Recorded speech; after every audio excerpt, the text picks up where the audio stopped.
Welcome back to Super J Recap. This episode we are going over the Dos Caras versus Gedo match from the 1995 Super J Cup. I'm Kyle. I'm joined with a special guest for this episode. Hey everyone, this is Free Range Kara, but you can call me Kara. Yeah, so Kara, we've known each other for a while, and I was like, ooh, I want to get different perspectives for this, so, you're always fun to talk to about wrestling, so... Aw, thanks. This is the Gedo versus Dos Caras match. Kind of overall thoughts before we get into the minutia of the details of the match. The first thing that popped into my head was Gedo has bad guy anime hair. Yeah. And that stuck out to me right away, and I was like, okay, this is easy. Yep. I love everybody's descriptions of Gedo's hair for this, because Thor, who we had on for the first round, he described it as a 50s crooner hawk, which is like, that's pretty good. So of course I sent it to Lucas Calhoun, and it was just like, dude, it's like your hair. The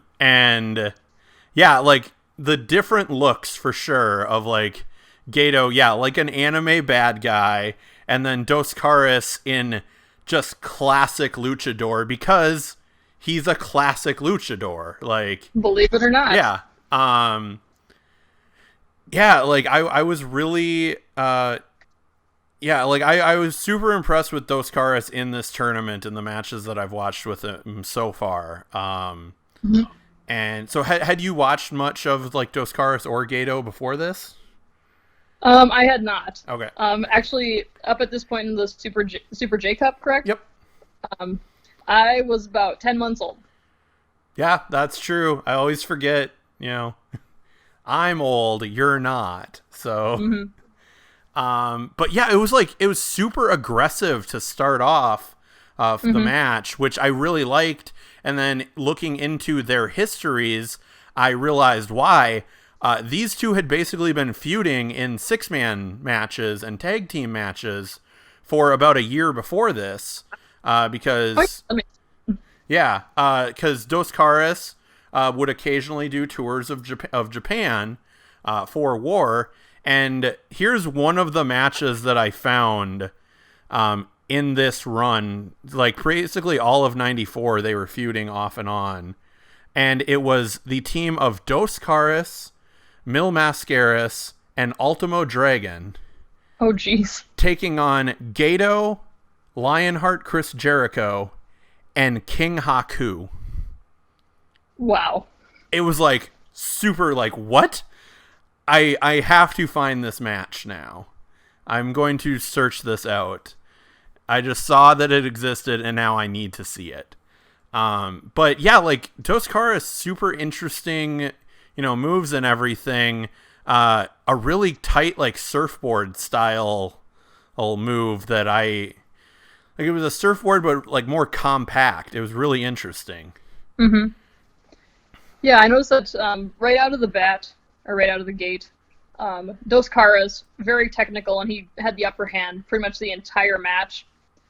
And the only thing that Gedo had to do for the entire match to get heat was just touch that mask. Like, he didn't really do much offensively.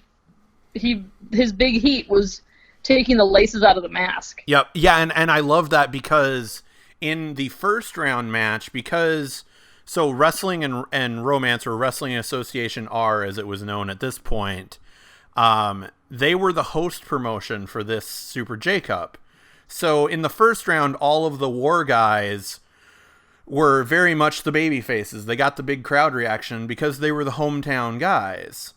Whereas in this case, second round, it's like Gedo's like, nope, I'm the heel now.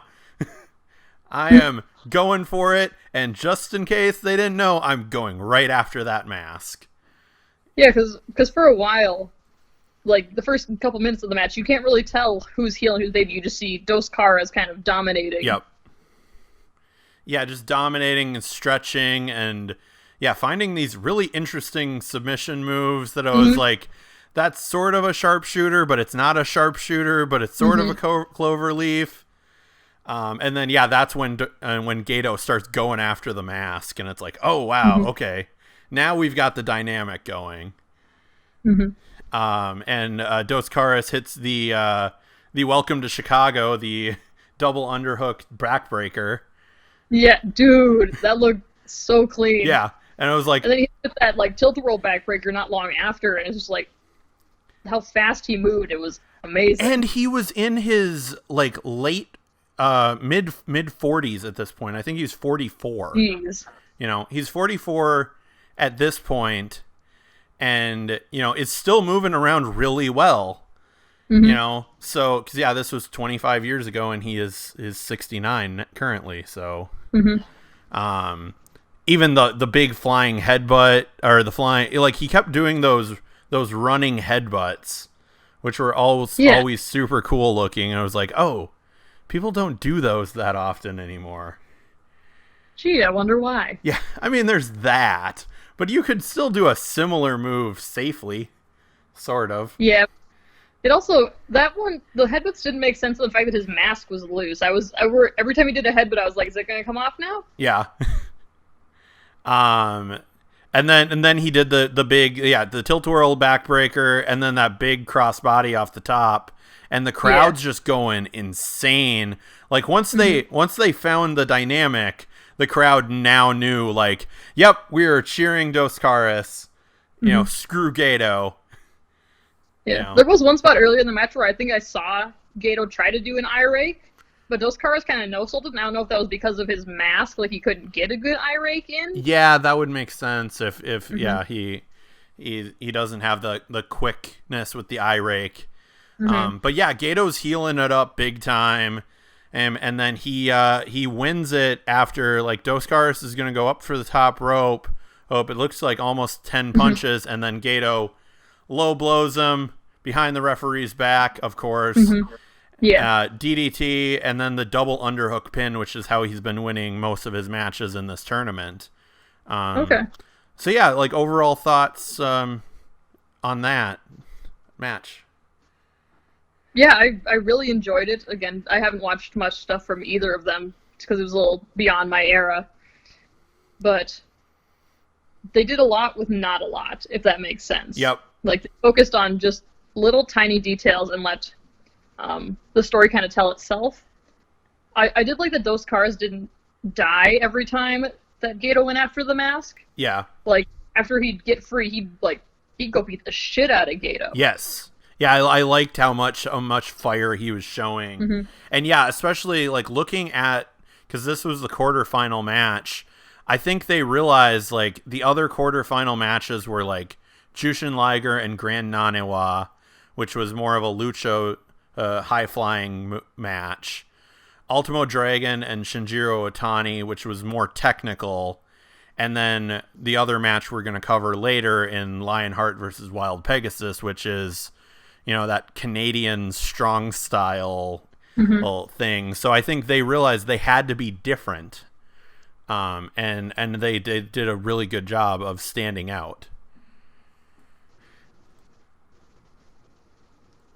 And then so yeah, each episode I go over what the loser ended up doing, and Dos Caras would in 1996, because this was December of 95 that this tournament takes place. In March of 96 through, I believe it's like June of 97, he holds the 6-man title, the trios titles in CMLL.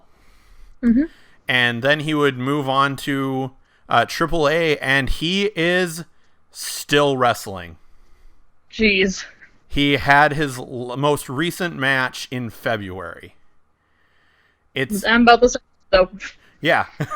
Yeah, so it's like he had his most recent match in February. I mean, it's more sporadic now. It's like he had a match in February. He had a match in, I think it was October, November. Then he had a match in, like, January. And then before that it was... But he at least has a couple matches each year. Yeah. And it's... He's Undertakering it. It's good. Yeah. So, and, in his style, if he can keep being technical and doing that technical lucha stuff, he he very much can keep going as long as he wants to. Yeah, and then just while I was watching the matches, I was looking up when each of these guys debuted, and it said that he's been actively wrestling for 50 years as of this year. Yeah, I would not be surprised by that. Yeah, that would put about starting at 19, which is actually, oddly enough, that's old for some luchadors. Yeah. Like, you got those, Rey Mysterio starting at like 12 or 13 in kind of situations. So it's like, oh, he waited until he was 19? Wow. Mm-hmm. But then what were your thoughts on Gedo? I really enjoyed just how simple and effective everything he did was.